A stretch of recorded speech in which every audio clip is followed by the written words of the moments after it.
Well, if you haven't been living under a rock the last couple of weeks or last couple of days, we have a new president.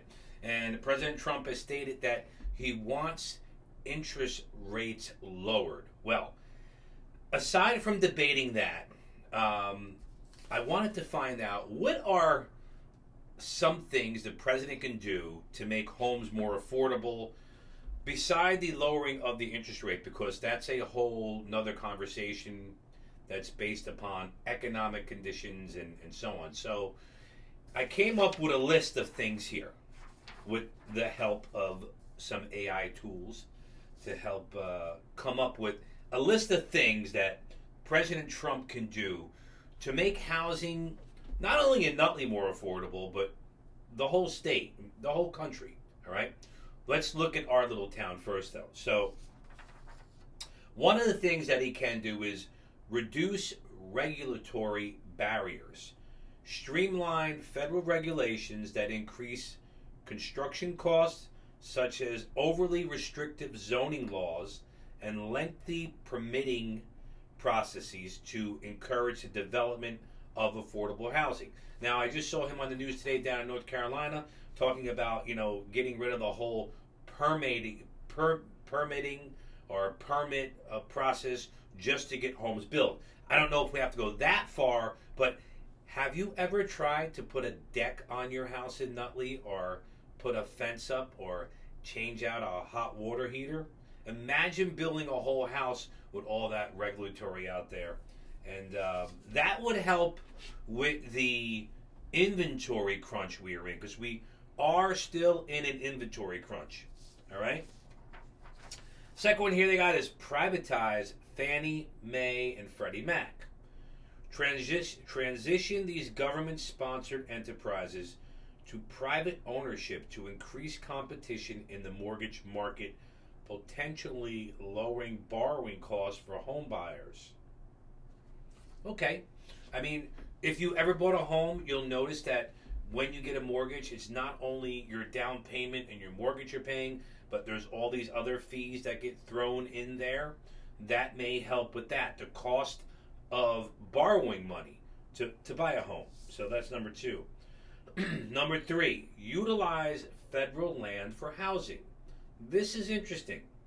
Allocate underutilized federal land for residential development to increase housing supply and reduce land costs. That's an interesting one, because we have, as a country, massive amounts of land, not in Nutley so much, but across the country, that they can use to develop on. I'm not talking about developing on like Yellowstone Park or anything like that. They're talking about lands that can be used for development and put housing up, which would increase, again, the supply of housing.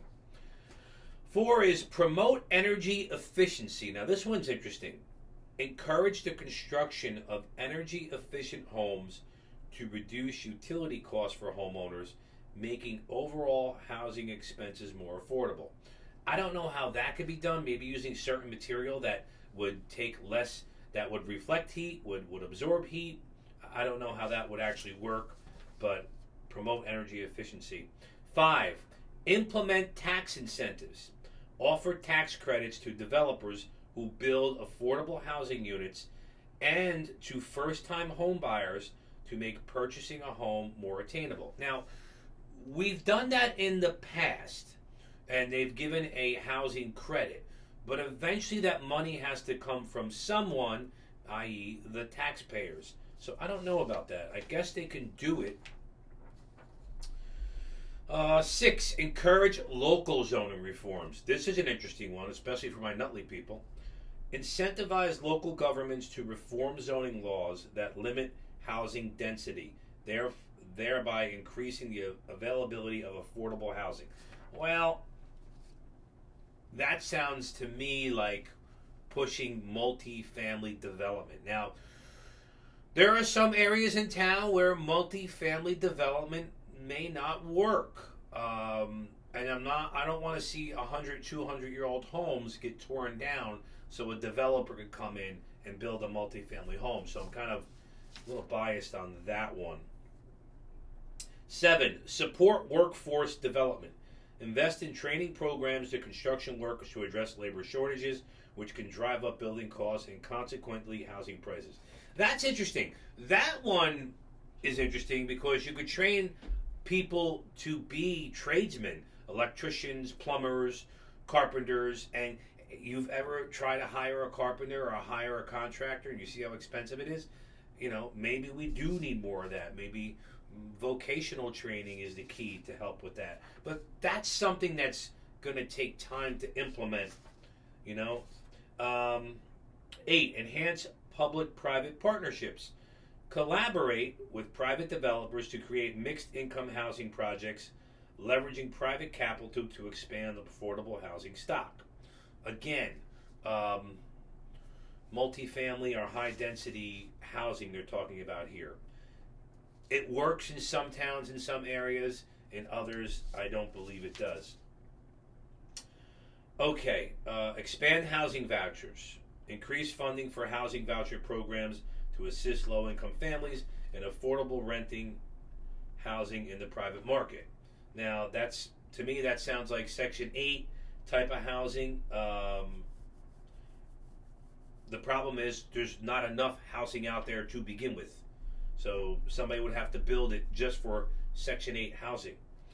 Number 10, address homelessness. Implement comprehensive strategies to reduce homelessness, such as providing supportive housing and mental health services to alleviate pressure on housing demand. I don't know how that helps housing demand. It's definitely an issue in this country with, homelessness. We don't have enough housing. And housing is quite expensive. So, that being said, here are some things that President Trump can do in order to alleviate housing. I think in all this, I guess the best one here for me is probably one, reducing regulatory barriers to incentivize people to build. We know the number one thing that makes a home unaffordable is not only the rate, but also the property taxes as well. I don't see anything here mentioned about property taxes. How to alleviate property taxes on a local level, on a county level. I think that's where we need to be looking.